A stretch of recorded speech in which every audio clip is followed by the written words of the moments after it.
When we went on exploration trips, we sometimes came across caves. And I thought, since we are encountering these caves, why not explore them by going inside? However, we had a problem. We knew nothing about cave exploration and had no equipment for it. So I went home and, like everyone else these days, I asked ChatGPT. Hey ChatGPT, what equipment needed for cave exploration? Cave exploration or spelunking definitely requires some essential gear. Typically, you'd need a sturdy helmet with a reliable headlamp, backup lights, and extra batteries. You'd also want durable clothing, gloves, and sturdy boots with good traction. And he listed so many things that I was little shocked. But I thought, if I buy the necessary equipment little by little and do a few trails under summer, we can enter small caves. While thinking about where I could get beginner level equipment, Temu came to mind, and I placed my orders. And here they are. Bu Temu eşyaları elime ortalama 12-16 gün arasında geldi. Əvvəllər Temu'dan gələn eşyalar bir ay içində gəlirdi. Prosesi sürətləndiriblər. Bu eşyaların arasında mağara kəşfiyyatı, eyni zamanda qış və yay aylarında kamp eləmək üçün olan ləvazimatlar var. İlk eşyamız Wilderness Survival Guide diye bir kitabdır. Kitabdan daha çox not dəftəri kimidir, amma içində lazımı məlumatlar var. Kitab İngilis dilindədir, nazik bir kitabdır. Od necə qalanır, sığınacaq, shelter nətər hazırlanır, sumkanın içinə nələr qoymaq lazımdır. Bunun haqqında ayrı bir video çəkəcəm. İkinci eşyamız mağaranın içində lazımi qeydləri apara bilməyimiz üçün not dəftərləridir. İçində 3 dənə not dəftəri, bir dənə qələmlə gəlir. Bu not dəftərinə yazılan qeydlər sudan təsirlənmir, pozulmur, kağızları su dəyən kimi zədələnmir, yararsız vəziyyətə düşmür. Bu kanal açılandan sonra bir neçə dəfə qışda kampa getməyə çalışmışıq və bizə ən böyük problem yaratanlardan biri də ayaqqabını geyindiyimiz zaman ayaqqabının dərin qara, ayağa addım attığımız zaman qarın ayaqqabının içine dolmasıdır. Buna bağlı olarak ayağın ıslanması ve soyuq çəkməsidir. Bunun qarşısını almaq üçün su keçirməyi dizliklər almışıq. Bu dizliklər ayaqqabının altından möhkəmləndirilir və dizə qədər bağlanaraq qarın ayaqqabının içine girməsinin qarşısını alır.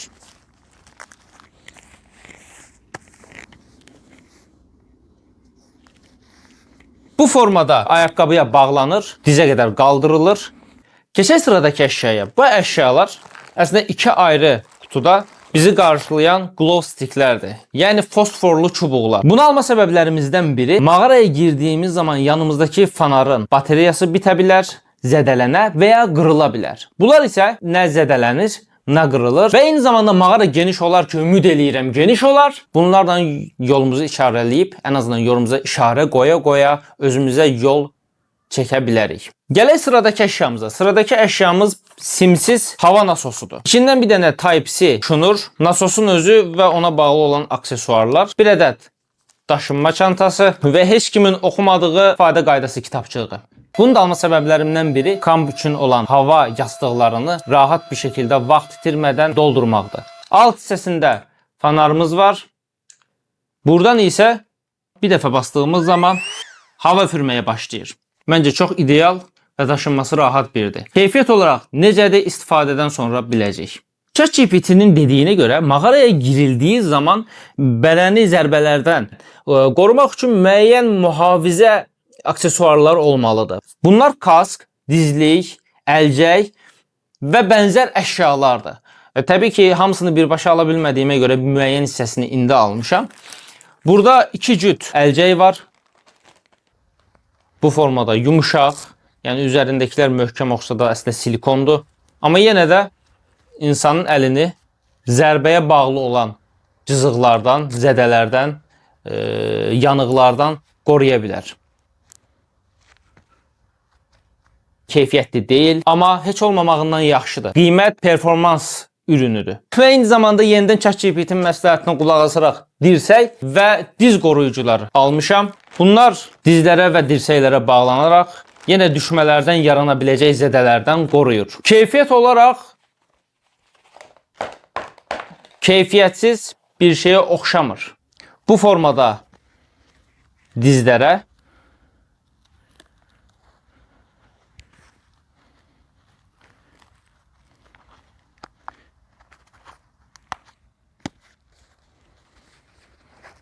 bu formada dirsəklərə bağlanır.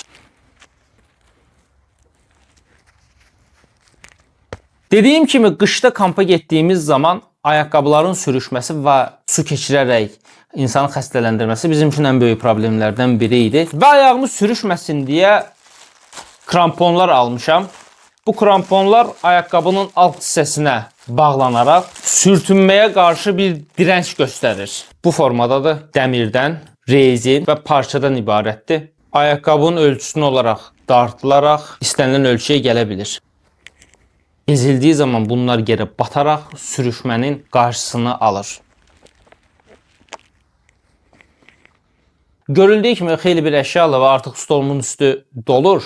Amma yenə də çox bir şey qalmayıb.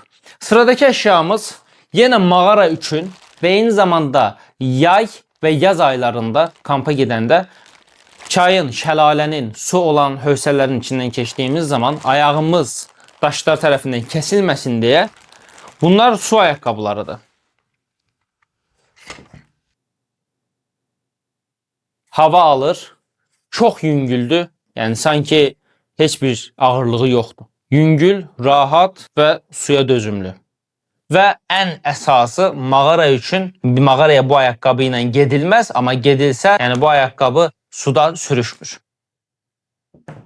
Sıradakı əşyamız tam kamp rəngləri ilə ciddiyyət, pəmbə və açıq göy rəngində. Olanı bu idi. Mən də istəyərdim qara alım və yaxud başqa rənglər alım, amma əllərində olan bunlar idi. Fikirləşmişdim ki, mağaraya girəndə və girəcəyim mağaranın içində su olarsa, telefonu qorumaq lazımdır. Amma keyfiyyət olaraq çox zəif bir materiala oxşuyur. Daha doğrusu oyuncağa oxşuyur.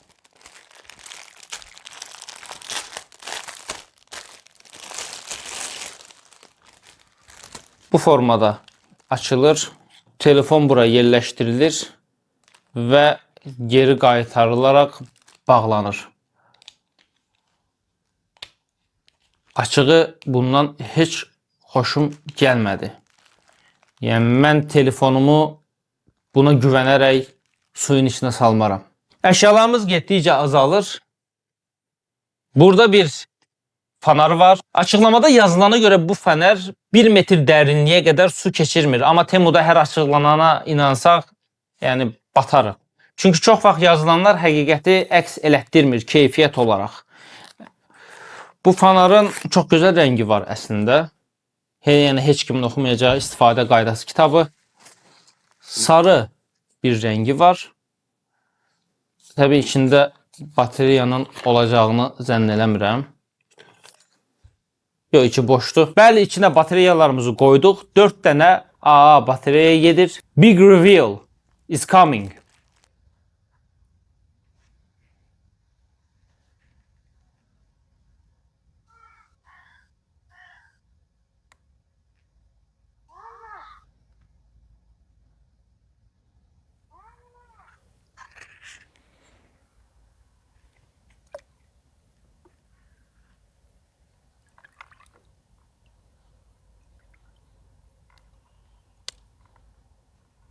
Gələk sıradakı əşyalarımıza. Bu da mağara kəşfi üçün alınmış bir əşyadır. Tactical Purse deyə gedir adı. Bu formada.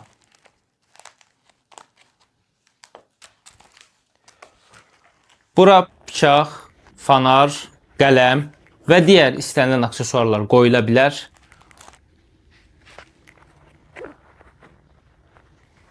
Bu hissəsinə xəritə olaraq istifadə edəcəyimiz kağızı qoyub Neçə addım getdik, sağa döndüyümü, sola döndüyümü onları göstərəcək. Temuda açıqlama yazılana görə bu hissəsi su keçirməzdir. Amma məncə ehtiyatsız davranılsa, buradan çox rahat bir şəkildə su bu hissəyə qaça bilər. Bizim gedəcəyimiz mağaranı fikirləşə bilərsiniz ki, əvvəllər kəşf olunmuş mağara olub, içi bilinir, dərinliyi bilinir. Xeyr. Araşdırmama görə gedəcəyimiz mağara heç kim tərəfindən girilməyib, bilinmir və eyni zamanda içində nə olduğu haqqında heç kimin məlumatı yoxdur. Bizim fikrimiz həmin mağaraya giriş elədiyimiz andan həmin mağaranın xəritəsini çıxartmaqdır. Bəlkə gələcəkdə bizim çıxardığımız xəritəyə görə maraqlı nəsə ola bilər. Və gəldik son iki əşyaya. Bu son iki əşya əslində mənim favorimdir. Niyə? Ümid eləyirik ki, gedəcəyimiz mağara geniş bir mağara olsun. Yəni kəşf eləyəcək yerləri çox olsun. Və biz mağaranın içində kəşfə girdiyimiz zaman əlbəttə 2-3 saat gedib gec oldu, gəl qayıtaq, sabah bir də gələdik eləməyəcək. Yəni mağaranın içində lazım olsa kamp qura bilərik. Odun və s. apara bilməyəcəyimizə görə və biz cyborg olmadığımıza görə, yəni yemək yeməliyik, çay içməliyik, su içməliyik. Bizə nə lazımdır? Ocaq, su və yemək lazımdır. Bunları harda pişirəcəyik? Bunlarda. İlk öncə burada var daşıma çantası ilə bir yerdə su qabı və təkcə su qabı deyil. Eyni zamanda yemək pişirmək üçün yüngülləşdirilmiş alüminiumdan bir qab və çox gözəl bir qaşıq və ya kəngəl. Bu formada.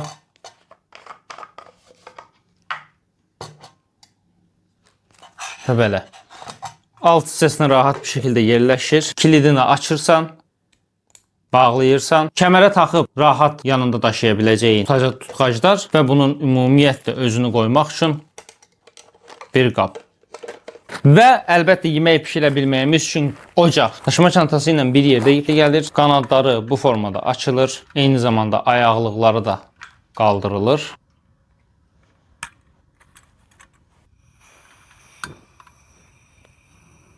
Bu formada eləyirik qabımıza görə. Bunu qoyuruq, suyu tökdük, yeməyimizi qoyduq və son olaraq bu.